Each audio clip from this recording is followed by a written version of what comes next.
دولتا سوريا حروها بتايبات سركم على سوريا بشار الأسد ديار كربو كون هين نعم عدنا بيونديان لجل تركيا بيك بينن بيونديان دعالي لجل تركيا بيك بينن لسروي مجاري ام درباسي شامي دبن عمر رحمون بيفزاري فرمي بنابي لحفاتنا سوريا جباجاري شامي ميفاني من سلاف بوت بريز عمر رحمون دخواستم دست بي كده بيبرسيبكم قالوا تو پیش بینی دکه حفدیتنا که ناف بینا اسد اردوان و پوتین ده لدار بکره.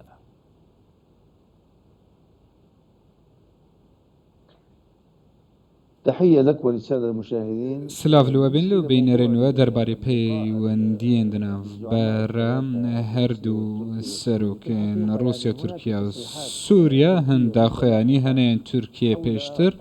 درباري داخوازي جبوكو لقال سرق بشار اسد باخفن جالي اردوغان ولا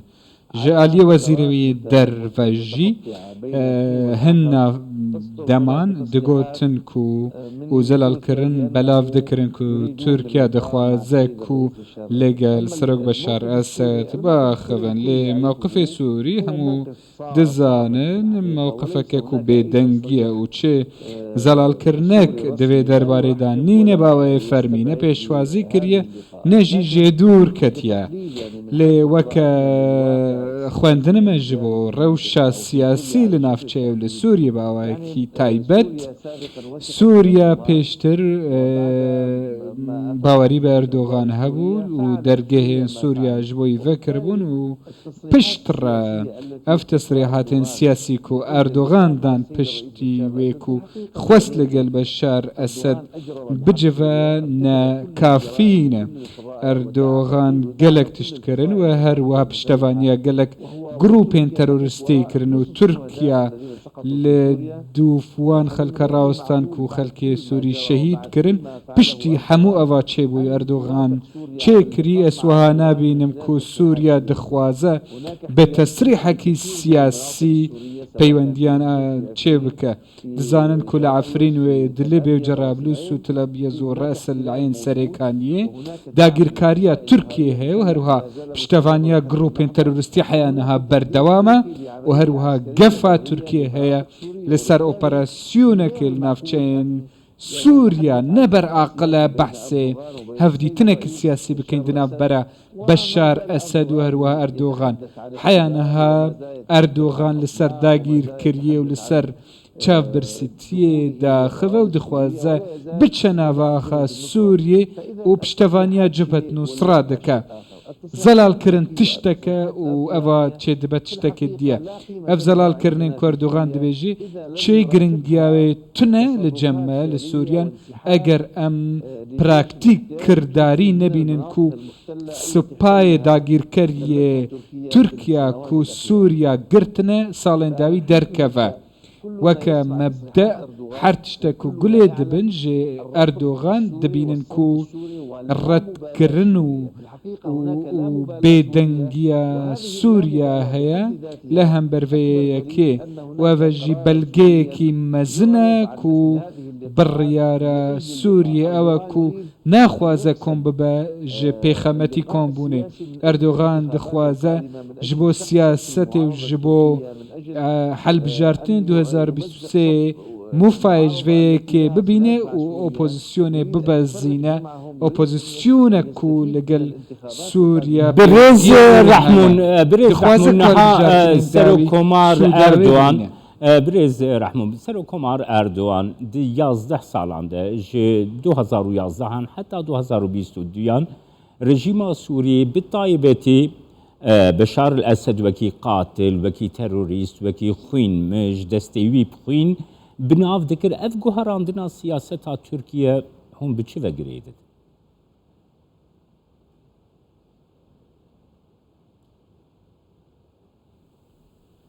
يعني كما تكلمت وكما للسراخفتي أردوغان بترجه هنا سداني دراودك أردوغان جاركي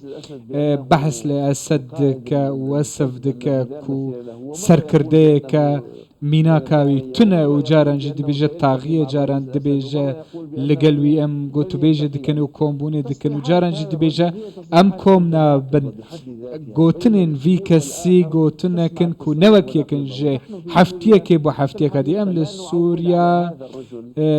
piştevaniyê li vî kesî û zelalkirinê wî nadin bereniyan jî nerênî kiye ku kujere Erdogan ji ber ku xelkê Sûriya kuştiye û dagîrkirin kiriye ew dagîrkere û rojane gefê dike ku axa Sûriya da gîr bike em naxwazin ku li ser wê yekê baxevîn gotinê wî çend rastin yan ne lê em dibînin ku Erdogan mezintirîn Daeş û irhabiye li navçeyê û piştevaniya terorê dike li navçeyê kombûn li gel Erdoganê pêwîstî bi sebir û hizirkirineke din heye Erdogan dewleteke xwedî supa û xelk û rêze û naxwaze ku bi zelalkirinekî wiha bi heftiyekê 10 roja li gel wî baxive Birêz Rehmûn her wiha dixwazim bizanibim her wiha dixwazim bizanibim gelo nihat medya Tirkiyeyê tê gotin ku Erdogan dê ji Beşar Esed bixwaze yan jî wekî mercekê didênin ku rejîma Sûriyê rejîma Şamî li gel opozisyona Sûriye rûne Sûriyedê mercekî wisa qebûl bike jalê Tirkiye ve ku li gel opozisyona Sûriye rûne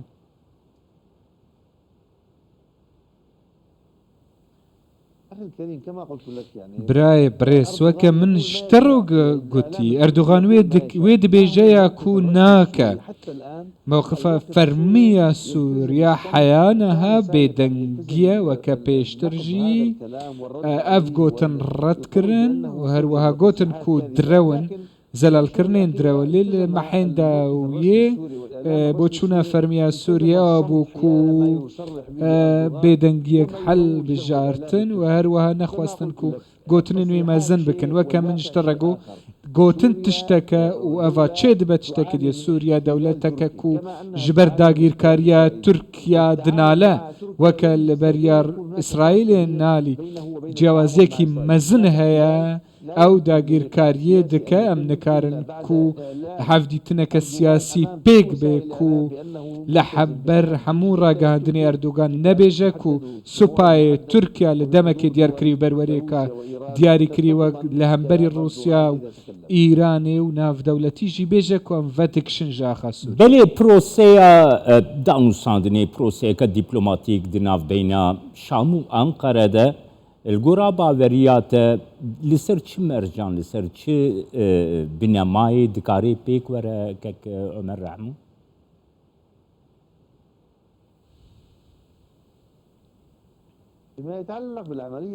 دەربارەی پرۆسەیە سەربازیە تورکیا هەموو دەزانن کو موقفە فەرمیە سووریا ڕەتکردنە هەر داگیرکردنەکە ڕەت دکن جێ ئەمریکا تورکیا ئیسرائیلێ بێ لێ ئەڤاک و ڕێکەفتن لەسەر هیچ ڕێکەفتن نینە نە لەسەر ئۆپەراسیۆنێکە سەربازی نە سیاسی نەچە هەفکاری و ڕێکەفتنان دەگەل تورکیا موقفێ فەرمی ئەوە کو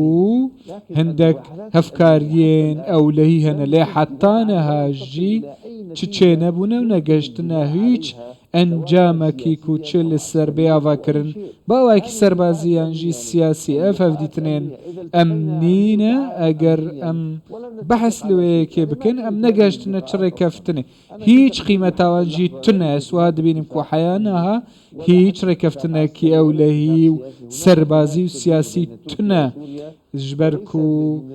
cêwaziyekî mezin hêdine ber herdû welatan de em dizanin ku rojek tê Sûriya û Tirkiya diçin ser mêzeyekê ji ber coğrafiya ku hê li navçeyê lê rojekê ji rojan ev